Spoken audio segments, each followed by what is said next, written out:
Is cannabis safe to use? It's getting legalized in a lot of countries. More people are using it. I assume if more people are doing it, it must be safe. Are you high right now? Are you high right now? Using cannabis is safe? Yeah. All right. What is this, Cheech and Chong? Hey man, am I driving okay?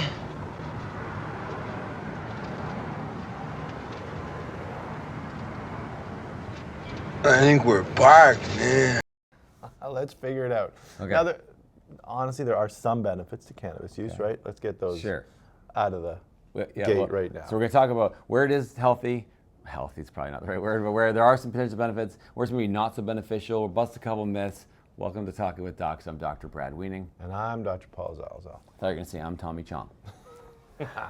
No. So cannabis. This is the funny thing about cannabis is often you'll see prescription medication make it onto the streets, right? Percocets, benzos, and all that. Yeah. Cannabis went the other way. Yeah. Came from the streets and found its way into prescription medication. Right, and I think you could argue all day long about how it was vilified and now it's been decriminalized and who's getting who. A lot of people, it's the alcohol versus the cannabis argument. And obviously, if alcohol was discovered today, it would be illegal. It would not be sold in a corner store. So unlikely. They both have negative effects, and both of them probably cause more problems than they solve.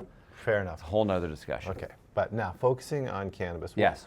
What are some of the perceived benefits or even medical uses? Okay, so I'd say for me there's big three. Yeah. So glaucoma. So studies have shown that it reduces intraocular pressure for people that have refractory glaucoma. Good. So fine. Help your eyes. Number two, nausea, particularly people that are having nausea after chemotherapy for cancer. And most people swear by it too. Yes, I really believe that helps with the nausea caused by chemotherapy, which is huge, right? That is one of the biggest problems with chemotherapy is nausea that you feel with it, and this can help with that. So that's good. And then the last one is for some pain syndromes or pain conditions, particularly neuropathic pain, stuff that's really refractory to other traditional medicines, seems to have some potential benefit. And that's probably the most common way we see it used, right? In our practice, right? Because our patients oftentimes come in with pain, right? That's why we see people, mostly due to arthritis. And more on the CBD side than the THC side. So post-traumatic.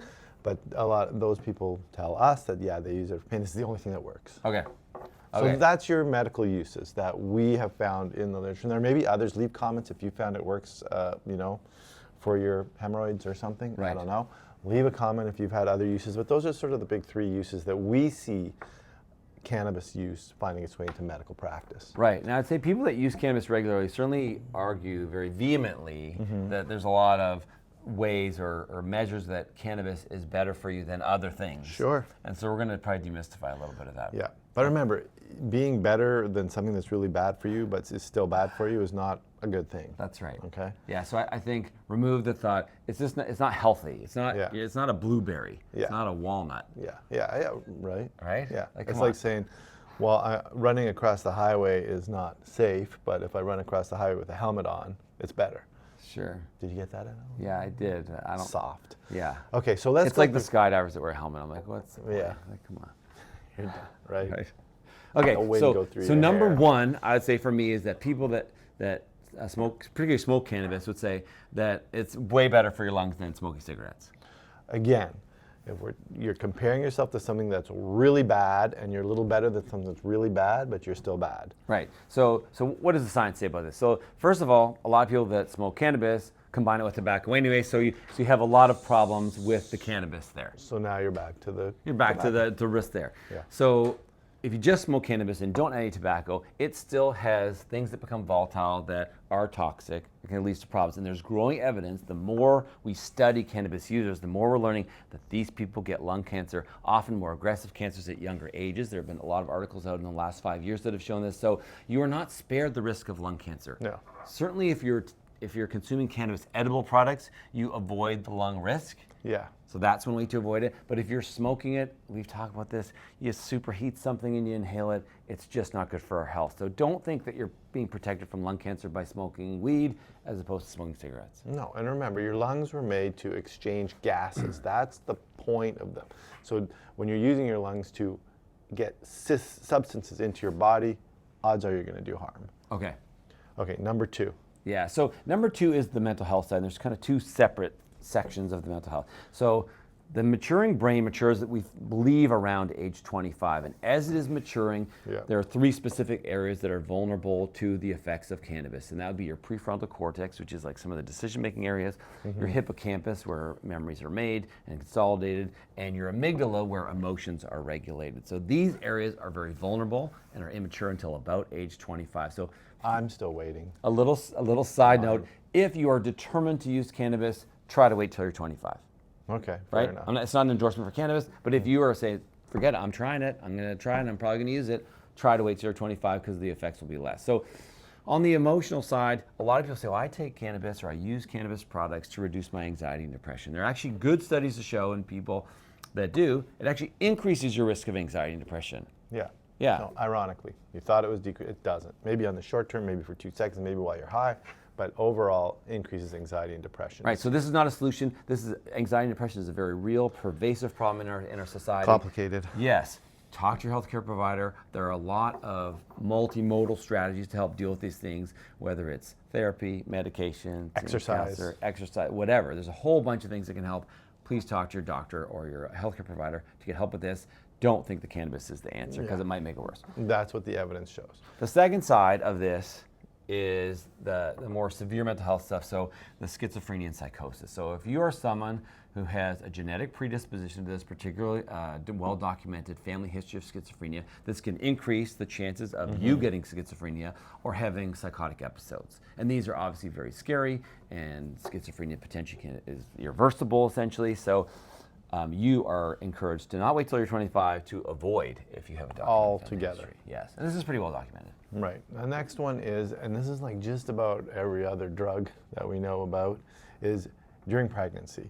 This should be avoided during pregnancy. There is good evidence that the fetus can suffer. Preterm birth Crosses the blood-brain barrier. does a small-sized fetus. Yeah. Risk to the fetus for complications in pregnant women, just like almost all the other drugs that we Right. talked So about. not only just preterm, like low birth weight, but obviously their very, very, very immature brain is exposed to these chemicals at higher levels. Yes. Yeah. And if your brain is like mine, still maturing, as we discussed, is very dangerous for that brain. We're waiting for it. Okay, next one is academically or vocationally. This reduces your memory and your focus. So students, whether you're of high school age or university age, they've done good studies to show that it reduces your probability of finishing high school. Okay. It reduces your probability of success through high school as well as in postgraduate training, like if you go to university. So people that smoke cannabis perform poorly because they have trouble not only forming but also storing and organizing thoughts and memories. Okay. I mean, And everyone knows someone at school that smoked a lot of pot and got really high marks. That person is the aberration. yeah.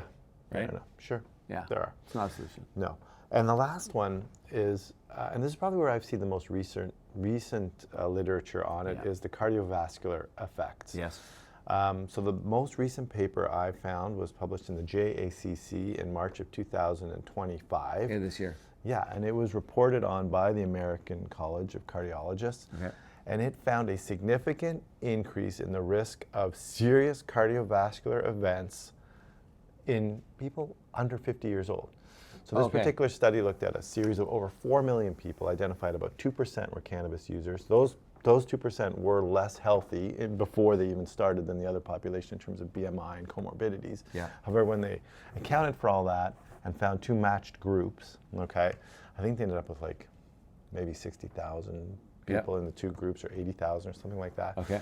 And they found that when you look at heart attack, myocardial infarction, that was a 6-time increase in the cannabis users. Okay. If you look at stroke, it was a 4-time increase Okay. compared to the non-cannabis users.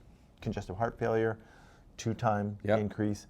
And then cardiovascular death, MI, stroke altogether, including death, was a 3-time increase in the cannabis users.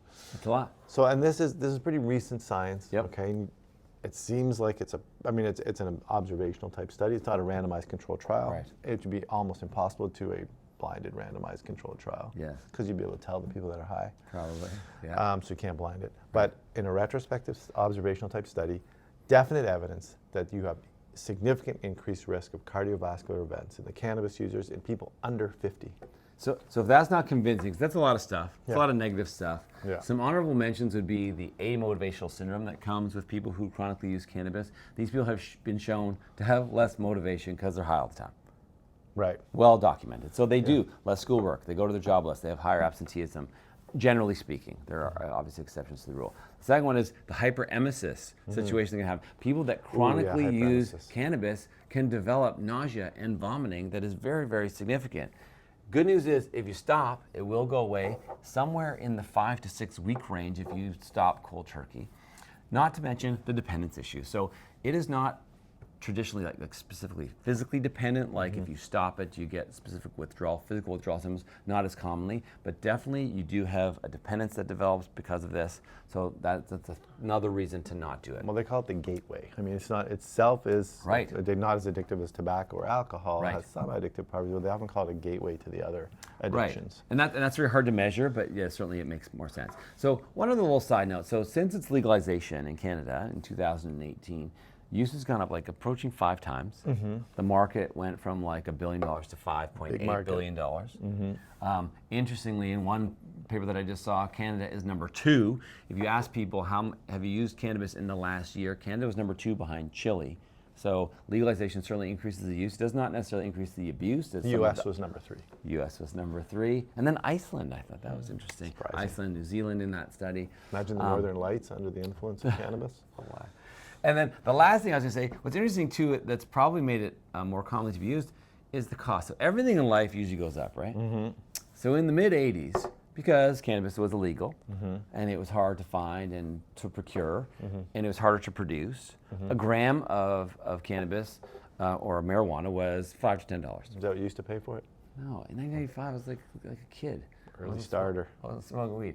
But 40 years later, depending on where you buy it, in Canada, because now it's sold in stores run by the government, and the efficiency of harvest, the quality of the product, you can pay as little as $3.50.